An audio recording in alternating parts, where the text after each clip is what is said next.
أرادت استغلال الحرب لصالحها وبناء جيش قوي بعد أن حرمت من ذلك طوال عشرات السنين. إنها ألمانيا.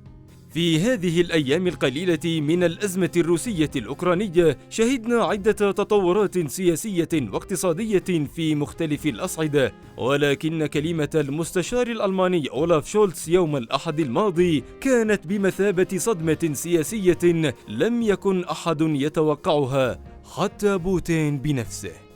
محللون سياسيون قالوا إنها أكبر خطوة سياسية جريئة قامت بها ألمانيا منذ نهاية الحرب العالمية الثانية، أي منذ 77 عاماً. في الجانب الآخر، أوامر عليا في كوريا الشمالية بالاستعداد للحرب. منذ نهاية الحرب العالمية الثانية لم نسمع تصريحات جريئة من ألمانيا بخصوص أي حرب عدا إرسال جنود إلى البلقان وأفغانستان، فما الذي جرى لسياساتها؟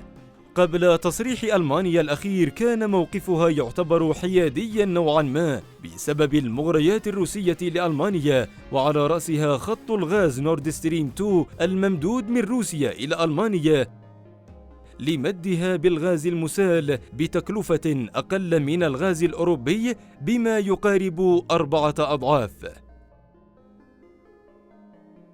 هذه الصفقة كانت تمثل السعادة للحكومة الألمانية وشعبها. مشروع نورد ستريم 2 كان مغزى بوتين الاستراتيجي لضم ألمانيا لمظلة روسيا وكسر احتكار الدول الأوروبية، ولكنه باء بالفشل منذ بداية الأزمة الروسية الأوكرانية. ولكن ما السبب الذي دفع ألمانيا لاتخاذ هذه الخطوة والاستغناء عن هذا المشروع الذي بلغت تكلفة إنشائه 11 مليار دولار؟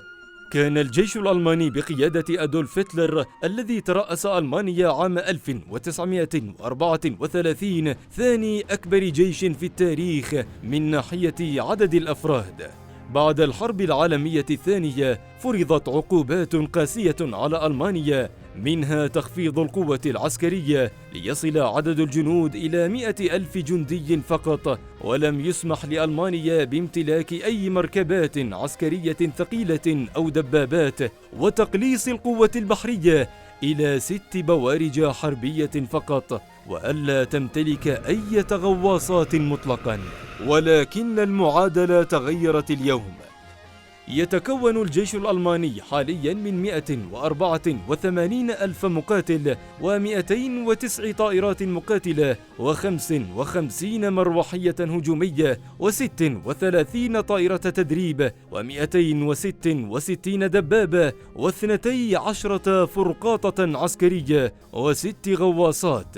فعقدة العالم من ألمانيا ما زالت خطيرة، وعقدة ألمانيا من جيشها لم تشفى، ودماء المليون جندي في معركة واحدة في روسيا أثناء الحرب العالمية الثانية لم تجف بعد. تعتبر ألمانيا القوة الرابعة اقتصاديا في العالم والأولى أوروبيا، ولكنها تمتلك جيشا ضعيفا بالنسبة لمكانتها الاقتصادية في العالم، علما أن ألمانيا تحتل المركز الرابع في تصدير السلاح بعد أمريكا وروسيا وفرنسا.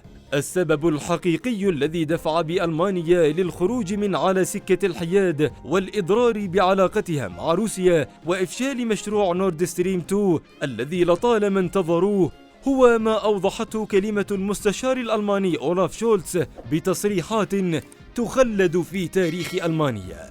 أهم ما جاء فيها أن ألمانيا سوف تستثمر 100 مليار يورو في المعدات العسكرية هذا العام، وستخصص أكثر من 2% من إجمالي ناتجها الداخلي للدفاع سنوياً. وقال شولتز أمام البرلمان: سنؤسس صندوقاً خاصاً للجيش الألماني لاستخدامه للاستثمارات في مجال الدفاع.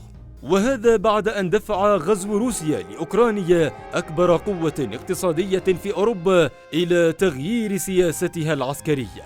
كما تعهد المستشار الألماني أولاف شولتز بتضامن كامل مع أوكرانيا ومواطنيها في مواجهة الهجوم الروسي، وقال: بصفتنا ديمقراطيات وديمقراطيين، بصفتنا أوروبيات وأوروبيين، فإننا نقف بجانبهم على الجانب الصائب للتاريخ. ووسط تصفيق الحاضرين بالبرلمان الألماني، دافع المستشار الألماني عن قرار الحكومة الاتحادية بإرسال أسلحة إلى أوكرانيا، وقال: لم يكن هناك رد آخر على عدوان الرئيس الروسي فلاديمير بوتين. هذه التصريحات التاريخية بالنسبة لألمانيا هي طعم أمريكا وبريطانيا والدول الأوروبية لسماحهم لها ببناء جيشها من جديد، بشرط أن تقف في موقف عدائي واضح وصريح مع روسيا، وتفشل مشروع نورد ستريم 2 الذي لطالما أقلق أمريكا.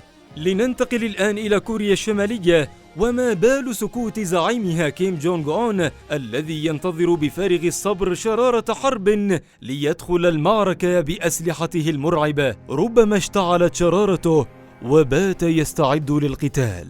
وفقا لما تناقلته إذاعة آسيا الحرة، أوامر عليا في كوريا الشمالية بالاستعداد للحرب إلى جانب روسيا. ونقلت أيضا عن مسؤولين حكوميين في بيونغ يان قولهم إن السلطات الكورية الشمالية انتظرت أياما لتخبر المواطنين بشأن العملية العسكرية في أوكرانيا. وقال المسؤولون إن السلطات أخبرت أعضاء حزب العمال الكوري الحاكم فقط في البداية خلال اجتماعات خاصة، ثم نشرت المعلومات لاحقا عبر الأعضاء الذين عادة ما يكونون من العسكريين والشخصيات البارزة. وقالت السلطات الكورية للأعضاء إن حليفنا القوي روسيا في حالة حرب، وإن العلاقات الدولية متوترة مع روسيا، لذلك طالب الحزب بأن يكون الجميع جاهزين للتعبئة في جميع الأوقات. وقال مسؤول آخر للإذاعة: لم يصرحوا فقط بأن روسيا في حالة حرب، بل أمرونا أيضا بأن نكون مستعدين للدخول في حرب على الفور تحت أي ظرف من الظروف. فما هو رأيكم متابعينا من هذه التصريحات؟ هل يمكن أن تتدخل كوريا الشمالية في الحرب على روسيا؟ شاركونا بآرائكم في التعليقات، ولا تنسوا الإعجاب بالفيديو والاشتراك بالقناة وتفعيل جرس التنبيهات لنوافيكم بكل جديد أولا بأول.